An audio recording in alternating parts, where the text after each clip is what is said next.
Let me start off just by letting you know who the elected that are here with me today. I have the Majority Leader of the Yonkers City Council, Tasha Diaz, the Minority Leader of the City Council, Mike Green, the Councilman that are here, Councilman Anthony Laurenti.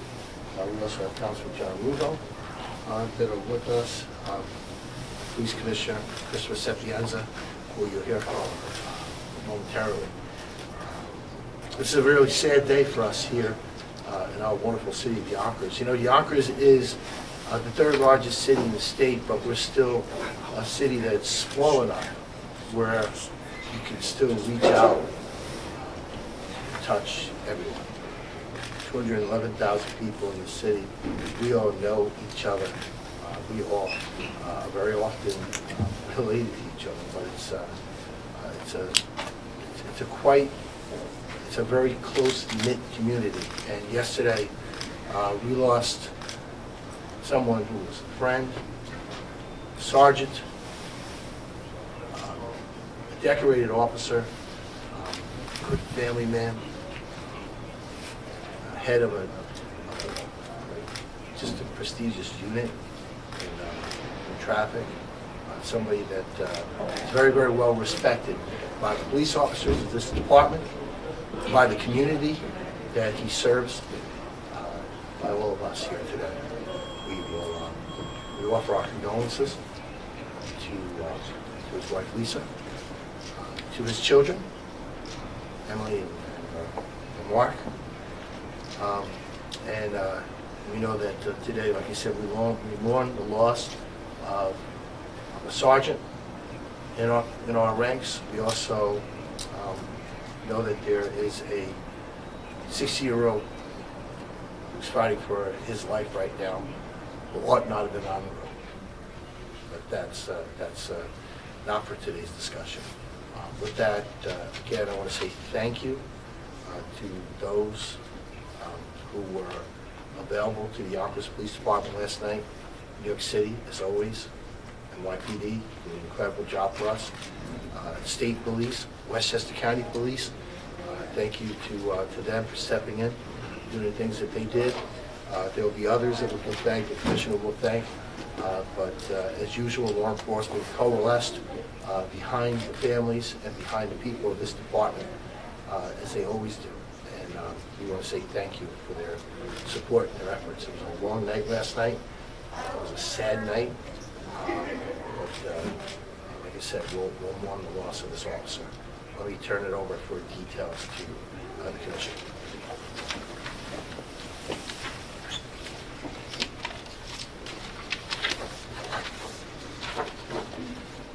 Good morning.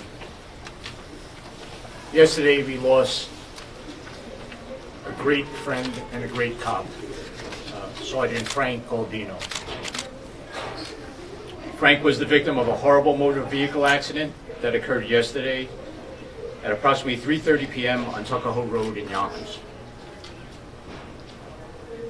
The sergeant and the bus were traveling westbound on Tuckahoe Road. The suspect vehicle was traveling eastbound on Tuckahoe Road. The preliminary investigation revealed the suspect vehicle traveling at a high rate of speed. It slid across the double yellow line on Tuckahoe Road and into oncoming traffic. We have a moment, we'll play the video real quick so you can see the video.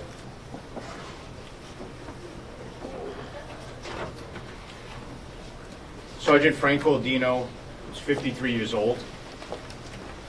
He was the supervisor assigned to the traffic unit. He was hired in 1998 with 24 years of service.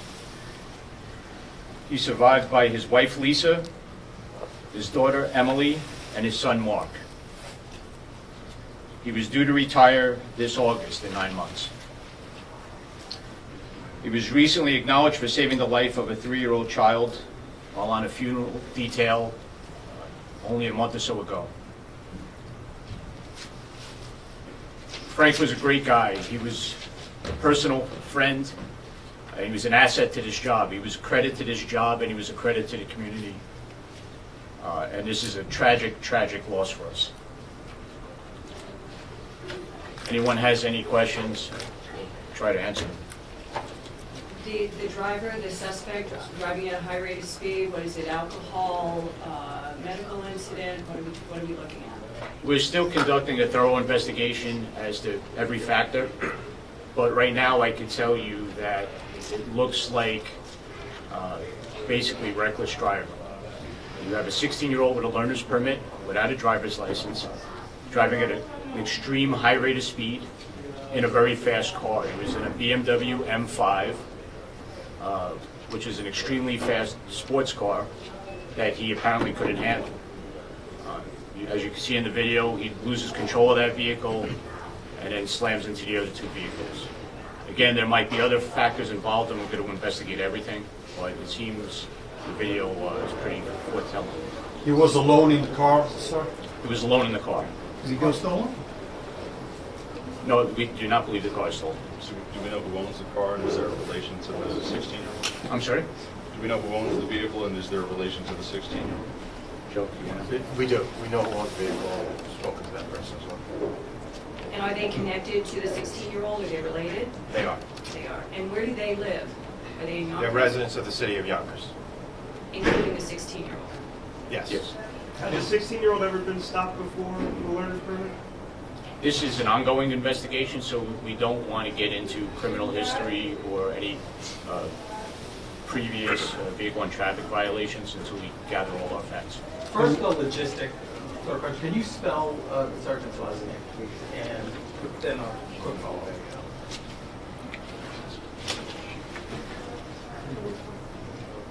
It's Gualdino.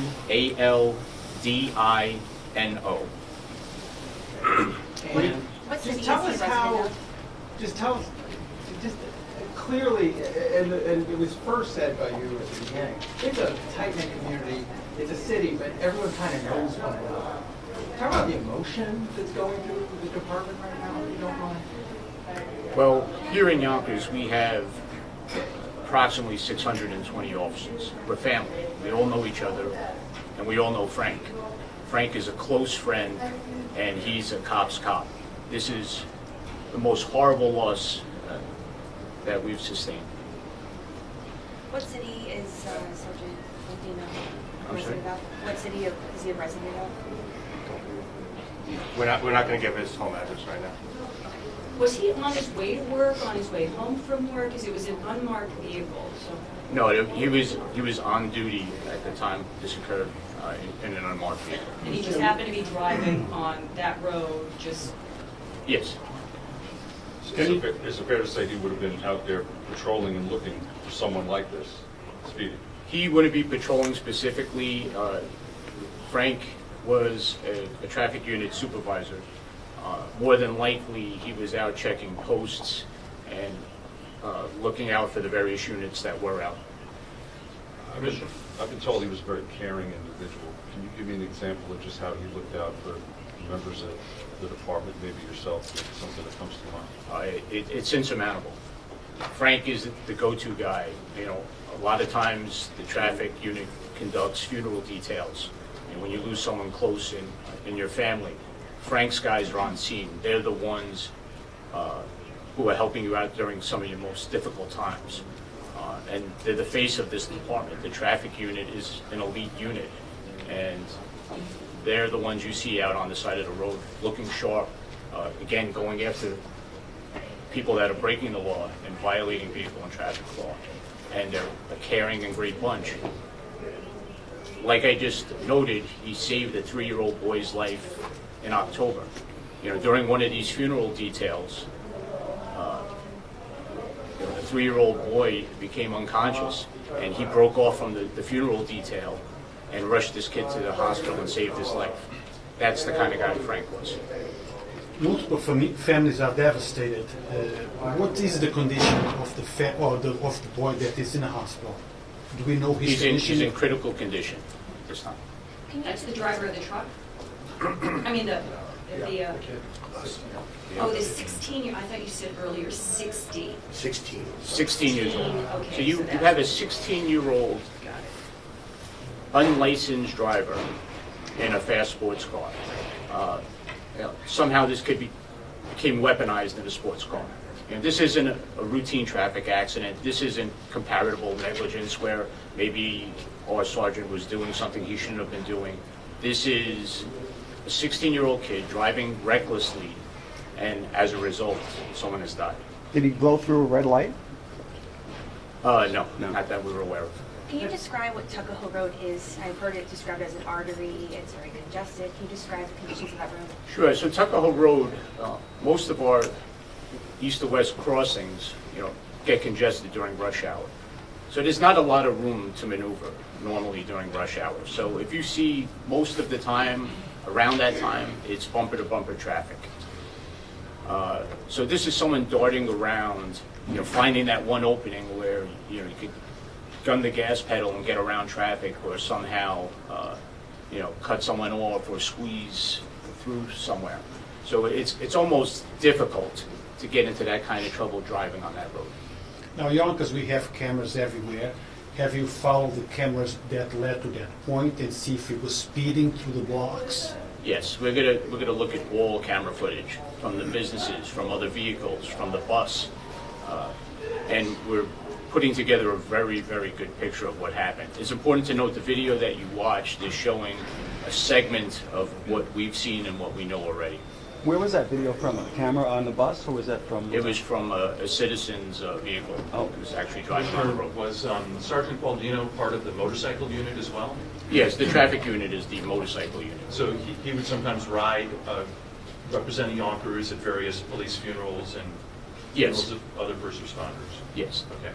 Now, the pictures that you released in November when that family wrote that beautiful letter praising him for his actions with saving their little boy, he's got this 1,000,000-watt smile on his face in that picture.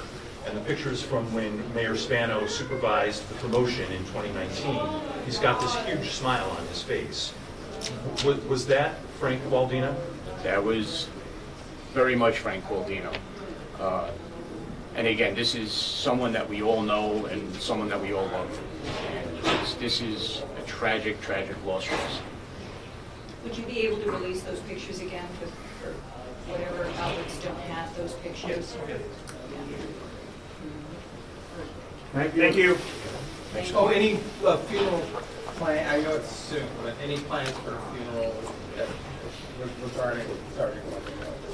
I'm sorry, can you repeat that? Or the funeral plans at this time? Commissioner, how long had the driver had his permit? Approximately 2 weeks. Yeah, for what it's worth, we mourn the loss of a tremendous officer. There's also a family that's has a 6-year-old that's fighting for his life in intensive care. You know, we were all 16 once. We all have teenagers in our families. We know when you're 16, you kind of like teeter on that edge. You're always telling our kids over and over again, watch what you do, slow it down, drive slow, and they sometimes continue to do what they want. Just going out there, it's a real tragedy last night for a lot of people. So, Thank you. thank you, everyone.